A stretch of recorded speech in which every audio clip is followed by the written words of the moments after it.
بسم اللہ الرحمن الرحیم۔ محترم ناظرین السلام علیکم۔ ایک مرتبہ حضرت عیسیٰ علیہ الصلاۃ والسلام کسی پہاڑ کی چوٹی سے گزر رہے تھے۔ اس وقت ابلیس ان کے پاس آیا اور کہا، روح اللہ، یہ بتاؤ کہ کیا تمہارا خدا اس بات پر قادر ہے کہ تم اس چوٹی سے نیچے گرو اور وہ تمہیں بچا سکے؟ حضرت عیسیٰ علیہ السلام نے کہا، جی ہاں، میرے خدا کو یہ قدرت حاصل ہے۔ ابلیس نے کہا، اگر آپ حق پر ہیں اور اگر یہ بات سچ ہے تو آپ اپنے آپ کو اس پہاڑ کی چوٹی سے گرا دیجئے، میں دیکھتا ہوں کہ آپ کا رب آپ کو مرنے سے کیسے بچاتا ہے۔ حضرت عیسیٰ نے محسوس کیا کہ شیطان لعین اسے وسوسے میں ڈال رہا ہے۔ انہوں نے اس سے کہا کہ اے لعین، کیا تو چاہتا ہے کہ میں اپنے رب کی آزمائش کروں؟ یہ علیحدہ بات ہے کہ مجھے اس بات کا یقین ہے کہ میرا خدا میری حفاظت کرے گا۔ اللہ کا ہر فرمان برحق ہے اور اس میں ہمیں شک کرنے کی کوئی گنجائش نہیں ہے، لیکن میں خدا کی آزمائش نہیں کرتا۔ کچھ دنوں بعد ابلیس ان کے پاس آیا اور کہا حضرت عیسیٰ علیہ الصلاۃ والسلام سے کہ اے عیسیٰ، تم تو اللہ ہو کیونکہ تم مردے زندہ کرتے ہو اور تم غیب جانتے ہو اور لوگوں کو غیب کی خبریں دیتے ہو۔ حضرت عیسیٰ علیہ الصلاۃ والسلام نے ان کی بات کاٹتے ہوئے کہا، لعین، تو جھوٹ بکتا ہے، میں تو مستجاب دعا بندہ ہوں۔ اللہ میری دعائیں قبول کرتا ہے اور اسی کے حکم سے مردے زندہ ہوتے ہیں، اور جہاں تک غیب کی باتوں کا سوال ہے تو خدا اس کی مجھے خبر دیتا ہے اور میں لوگوں کو اس کی اطلاع دیتا ہوں۔ جب ابلیس نے یہ دیکھا کہ حضرت عیسیٰ علیہ الصلاۃ والسلام میری بات سننے پر آمادہ نہیں ہیں تو اس نے چیخ ماری اور وہاں سے بھاگ کھڑا ہوا۔ ابو نصر نیشاپور کا ایک سلطان گزرا ہے۔ ایک بار اپنے لشکر سمیت دارالحکومت پر داخل ہو رہا تھا، ایک مکان سے ایک قاری کی آواز نے اسے چونکا دیا۔ ابو نصر سننے کے لیے رک گیا۔ اس قاری نے سورہ ال عمران کی آیت نمبر 26 کی تلاوت کی۔ اس کا ترجمہ یہ ہے، آپ کہہ دیں کہ اے اللہ، تو ہی مالک الملک ہے، تو جسے چاہے سلطنت عطا کرے اور جسے چاہے سلطنت چھین لے، اور جسے چاہے عزت دے اور جسے چاہے ذلت دے۔ تمام بھلائی تیرے ہاتھ میں ہے، بے شک تو بڑی قدرت رکھتا ہے۔ اس آیت مبارکہ نے سلطان کے دل پر گہرا اثر کیا اور کانپ گیا، گھوڑے سے اترا، رکوع کیا اور سجدہ بجا لایا۔ کچھ عرصے بعد ہی اس قاری کی وفات ہو گئی۔ اس کے دوست نے اسے خواب میں دیکھا۔ دوست نے دیکھا کہ قاری کو عظیم مقام جنت میں ملا ہے۔ دوست نے کہا کہ تجھے یہ مقام کیسے ملا؟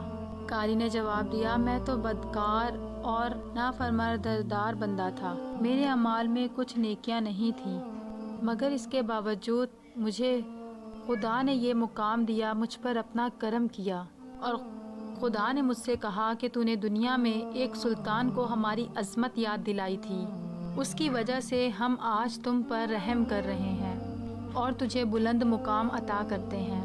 جی ہاں، اللہ پاک کا فرمان ہے، فاذکرونی اذکرکم، تم مجھے یاد کرو، میں تمہیں یاد کروں گا۔ پرانے زمانے میں الطاقینیات ایک بہت بڑا شہر تھا۔ یہ شہر ایشیا کوچک میں واقع تھا۔ شہر کی لمبائی 12 میل تھی اور اس میں انسانوں کی تعداد ایک بھاری تعداد قیام پذیر تھی۔ الطاقیہ شہر کے لوگ گمراہ اور ظالم تھے۔ وہ ستاروں اور بتوں کی پوجا کیا کرتے تھے۔ اللہ تعالیٰ نے ان کی ہدایت کے لیے ان کے پاس 2 نبی بھیجے۔ اہل شہر نے ان کی تقویت کے لیے تیسرے رسول کو وہاں بھیجا۔ چنانچہ تینوں انبیاء نے لوگوں کو خدا کی دعوت دی اور شہر کے گوشہ گوشہ میں انہوں نے تبلیغ دین کی، لوگوں کو توحید کی دعوت دی، لوگوں کو اسلام کی دعوت دی اور انہیں عذاب خداوندی سے آگاہ کیا۔ اہل شہر والے بڑے بدبخت تھے۔ 3 انبیاء کی مسلسل کوششوں کے باوجود ان پر کوئی خاص اثر نہ ہوا اور پورے شہر میں سے صرف 40 لوگوں نے ہی دعوت حق کو قبول کیا۔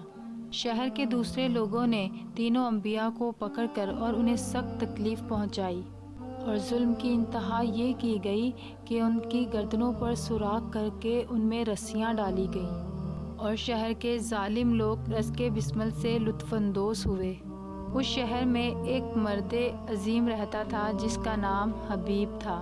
وہ ان انبیاء پر ایمان لایا تھا، لیکن وہ اپنے ایمان کو مخفی رکھتا تھا۔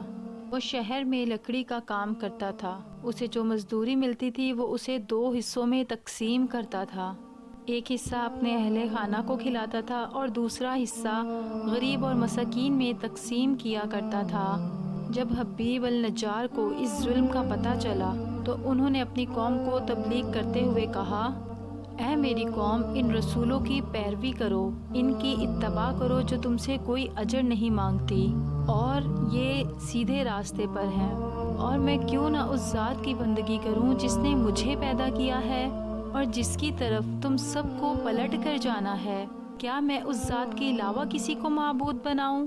جبکہ خدائے رحمان مجھے ضرر پہنچانے کا ارادہ کر لے، ان کی شفاعت مجھے کوئی فائدہ نہیں دے سکتی اور نہ وہ مجھے چھڑا سکتے ہیں، تب تو میں صریح گمراہی میں مبتلا ہو جاؤں گا۔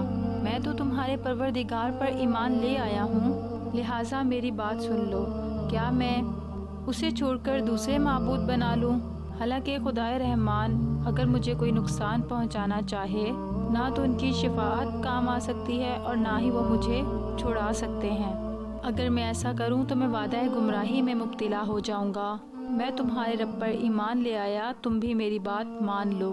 لیکن ظالم لوگوں نے ان کی بات پر عمل نہ کیا اور نہ سنا، بلکہ ظالم درندے یکدم اس پر ٹوٹ پڑے اور بیچارے کو اتنا مارا کہ اس کی آنتیں باہر نکل آئیں۔ پھر اس کا گلا دبا کر اس کا قتل کر دیا اور لاش کو ایک کنویں میں ڈال کر اس پر مٹی ڈال دی گئی اور وہ کنواں اس کا مدفن بن گیا۔ بعض روایتوں میں آتا ہے کہ ظالموں نے اسے پکڑ کر آری سے 2 حصے کر دیا۔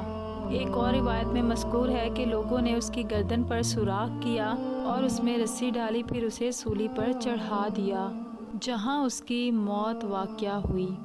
حبیب النجار کو موت سے قبل انبیاء دکھائی دیے تو اس نے آخری یہ الفاظ کہے کہ میں تمہارے رب پر ایمان لایا ہوں، تم میرے گواہ رہنا۔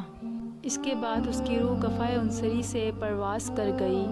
اللہ پاک نے اس کی قربانی کو قبول کیا اور اسے عظیم ثواب عطا کیا۔